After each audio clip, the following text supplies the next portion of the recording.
The ambulance bay doors burst open at 3:47 in the morning, and the sound that came through them wasn't a siren. It was silence, the terrible kind. The kind that meant the paramedics had stopped shouting vitals because there was nothing left to shout. Petty Officer First Class Dean Ashford lay on the gurney with a chest wound that had gone from critical to catastrophic somewhere over the last 4 miles.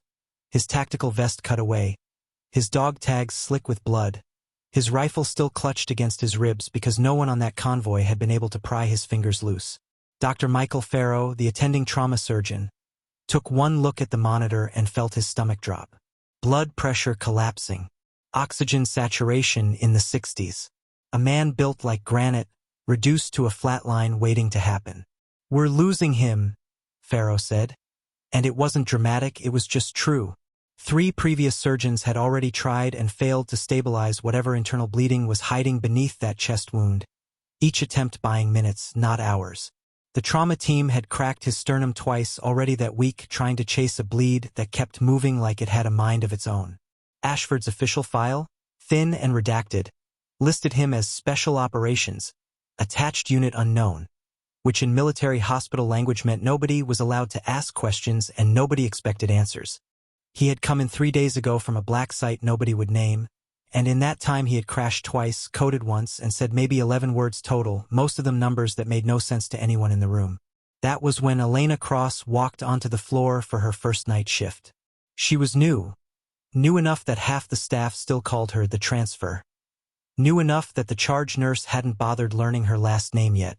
What they didn't know was that Elena hadn't spent the last 6 years in a civilian ICU. She'd spent them somewhere colder, somewhere with sand instead of tile floors, patching men back together in tents that shook every time something exploded a half-mile away. Her transfer paperwork said, prior travel nurse, overseas contract work, which was the kind of vague phrasing that raised no eyebrows because nobody thought to ask the follow-up question. She had asked for the night shift specifically. She had asked quietly to be assigned to trauma. Nobody thought that was strange either. New nurses always wanted trauma, wanted to prove themselves. Elena stepped past the attending physician without asking permission, and later he'd admit he let her because something in the way she moved told him she already knew where she was going.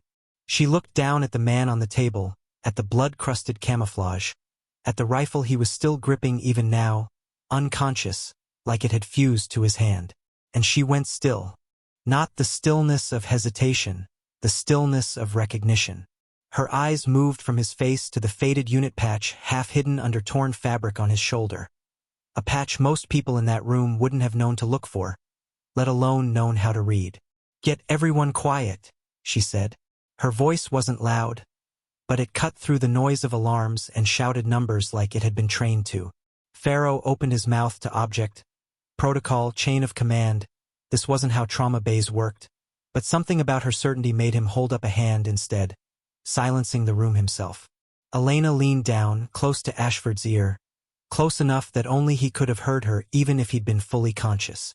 And she said 4 words that meant nothing to anyone else in that room. A call sign. Not a name, not a rank, a call sign, the kind used only inside units that didn't officially exist, spoken only by people who had earned the right to know it. Ghostwalker. Stay with me. The monitor didn't change. Not immediately. But something in Ashford's face did, a flicker, a tightening around the eyes, the kind of response a body gives when some deep unconscious part of the brain recognizes a sound it trusts.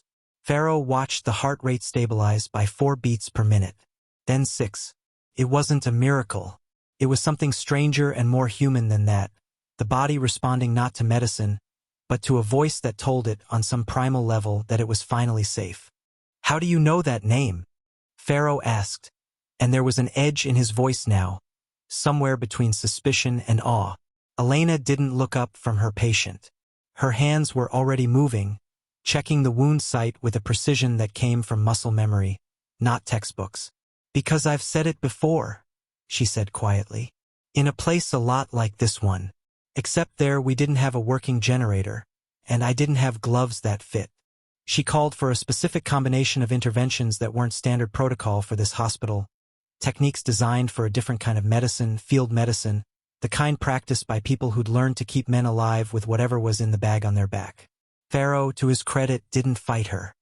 He watched her hands and understood, the way any good surgeon understands, that he was looking at someone who had done this exact thing before, maybe dozens of times, maybe under far worse conditions than a fully staffed trauma bay with all the equipment in the world. For the next 40 minutes, the room moved around her like she was the center of gravity. And somewhere in the middle of it, Dean Ashford's eyes opened. Just barely, just for a second, and found her face. His lips moved. No sound came out. But Elena leaned in anyway, and whatever she heard made her go pale for just a moment before her expression settled back into something calm and unshakable. "He's not out of the woods," she told Pharaoh. "But he's not leaving us tonight either." Nobody in that room slept much for the rest of the shift. And nobody, least of all Pharaoh, could stop wondering what exactly Elena Cross had seen in her past that let her walk into that trauma bay like she'd been walking into rooms just like it her entire life, and what it was going to cost her when the truth of who she used to be finally caught up to her. If a story like this pulls you in, this is exactly the kind of hidden hero drama we build every single week here on the channel. Make sure you're subscribed so you never miss the next one, because Elena's story is only just beginning. By morning, word had already traveled through the hospital the way word always does, in whispers between shift changes, in glances exchanged over coffee machines, in the particular hush that falls over a nurse's station when everyone is talking about the same thing and pretending they aren't. The new nurse had known something, said something, done something none of them fully understood, and the seal who'd been circling the drain for 3 days was, against every prediction on his chart, still breathing. Dr. Pharaoh found Elena in the supply room during her break, restocking gauze with the kind of quiet efficiency that made it clear she wasn't going to bring up what happened unless someone else did. He closed the door behind him. "I need to know who you are," he said, not unkindly but firmly. "Not what's on your transfer paperwork. Who you actually are." Elena set down the box in her hands and was quiet for a long moment. Then she told him. 6 years attached to a forward surgical team, embedded with special operations units in places that didn't appear on any map handed to journalists. She wasn't a combat operator. She made that clear immediately, like it mattered to her that he understood the distinction. She was the medic who kept operators alive long enough to get them to a real hospital.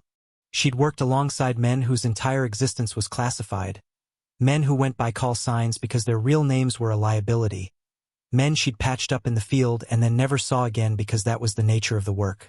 Ghostwalker was one of those men. 2 deployments ago, in a compound extraction that went sideways in ways nobody wanted written down, Elena had kept Dean Ashford alive for 6 hours in the back of a truck with nothing but a med kit and her own 2 hands, talking to him the entire time, using his call sign like an anchor because his real name wasn't something either of them said out loud in those circumstances.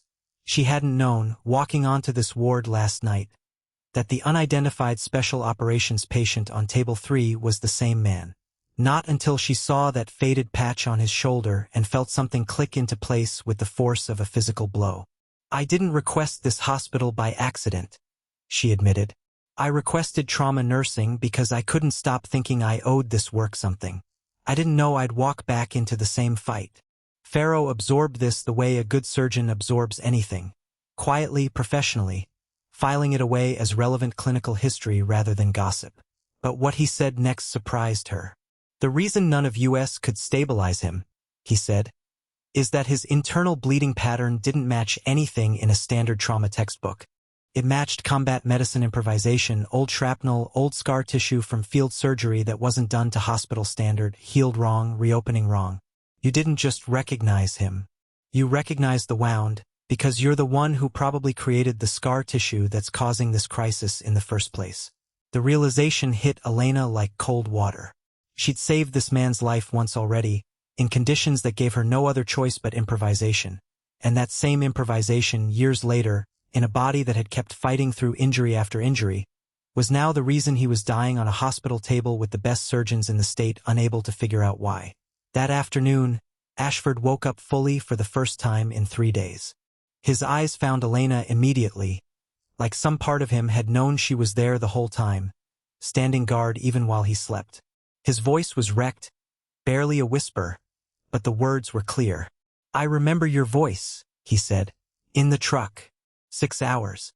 You told me stories about your sister's wedding to keep me talking." Elena's composure, so steady all night, finally cracked at the edges. You remember that? I remember everything from that truck, he said. It's the only thing that kept me from believing I was already dead.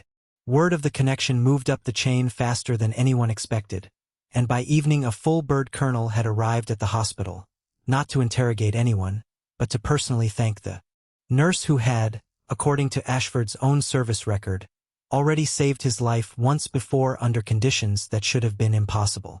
Farrow watched from the doorway as the colonel stood at attention in a hospital hallway and gave Elena Cross a formal salute, the kind reserved for people who had earned respect the hard way, in places where paperwork and credentials meant nothing compared to whether you could keep a man breathing when everything told you that you couldn't. The dismissive administrator who'd questioned Elena's unconventional methods just hours earlier, who'd threatened to report her for deviating from protocol, stood in that same hallway and said nothing at all. There was nothing left to say. The numbers on the chart told a story that argued for itself. 3 failed surgical attempts, followed by one new nurse who walked in, said 4 words and changed everything. Ashford's recovery over the following 2 weeks wasn't simple, but it was steady in a way it hadn't been before Elena arrived, because now the surgical team knew what they were actually treating, and Elena stayed on his case personally, translating field medicine history into language the hospital specialists could actually use.